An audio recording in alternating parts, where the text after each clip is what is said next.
অত্যন্ত স্পর্শকাতর বিষয় আমাদের সামনে এখন আয়নাঘর।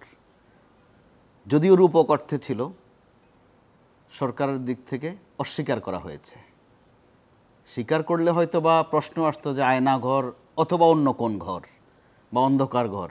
তো হুবহু শব্দটা আয়নাঘর। তো সেটা আমাদের স্থানীয় গণমাধ্যমের চেয়ে আন্তর্জাতিক গণমাধ্যমগুলো সুনির্দিষ্টভাবে কিন্তু এই বিষয়ে রিপোর্ট করেছে। যখন বর্তমান যারা পলাতক বা ফেরারি বা যারা পতিত সরকার, তারা সেটা অস্বীকার করেছেন। অস্বীকারের ভাষাগুলো ছিল যেটা একটা ডোকো ড্রামা, একটা নাটক বা একটা ছোট সিনেমা।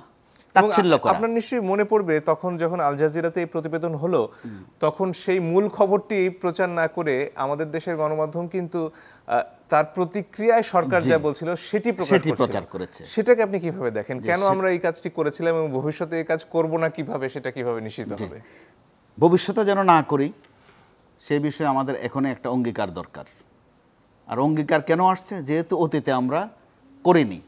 আপনি যেটা বলছিলেন যে একটু সাইড রিপোর্ট এসেছিল, কিন্তু তো সাইড রিপোর্টে আবার ক্ষমতাসীনরা যেটা বলেছেন আমরা সেটা বেশি প্রচার করেছি, মূল বিষয়ের দিকে কিন্তু যাওয়া হয়নি। সরকারের দিক থেকে যখন বলা হয়েছে যে এটা একটা নাটক, এটা একটা ড্রামা, অথবা এটা একটা ছোট সিনেমা, অথবা এটা একটা বিজ্ঞাপন, এ কথাও কিন্তু বলা হয়েছে। তার আগে হচ্ছে গুমের কথা তো সরকার স্বীকারই করেনি কখনো।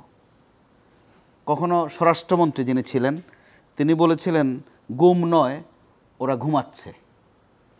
এক পর্যায়ে বলেছিলেন যে তারা পাওনাদারের ভয়ে এখানে ওখানে লুকিয়ে আছে। তৃতীয় পর্যায়ে বলেছে যে তারা ভূমধ্যসাগরেতে মাঝে মধ্যে অনেকের মৃত্যু হয়, সেখানে হয়তো মরে থাকতে পারে। অর্থাৎ তাচ্ছিল্য কাকে বলে, মস্করা কাকে বলে, তামাশা কাকে বলে, তারা সেটা করেছেন। ওই সংবাদ বক্তব্যগুলো কিন্তু আমরা আবার সুন্দর করে প্রচার করেছি, গুরুত্বের সাথে প্রকাশ করেছে। তিনি বলেন, তিনি আরো বলেন, তিনি আরো জানান, এই ফরম্যাটে আমরা করেছি।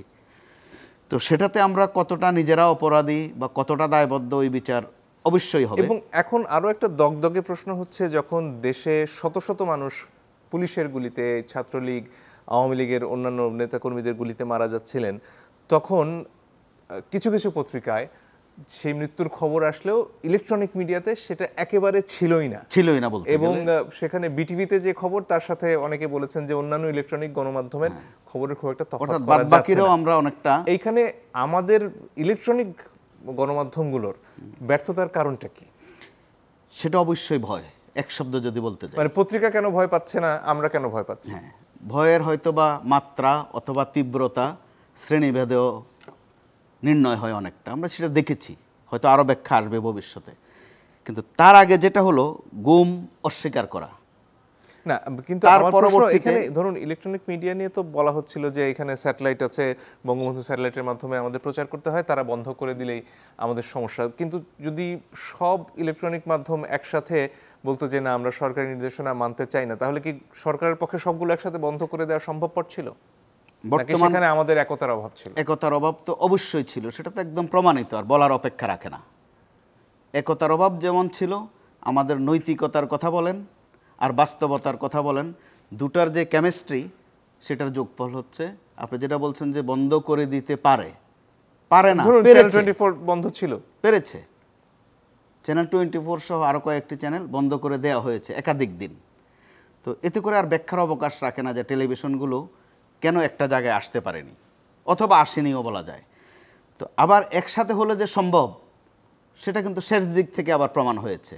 বরং কে কার চেয়ে বেশি তথ্য দেবে এই বিষয়ক একটা প্রতিযোগিতা হয়েছে।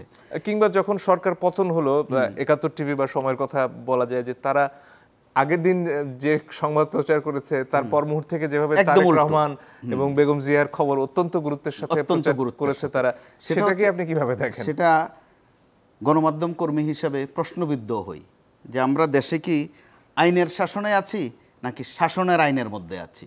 যদি আইনের শাসন থাকতো, কয়েকটি পত্রিকা কিন্তু প্রায় কাছাকাছি সংবাদ পরিবেশন করেছে, টেলিভিশনগুলোর মধ্যে সেটা দেখা যায়নি।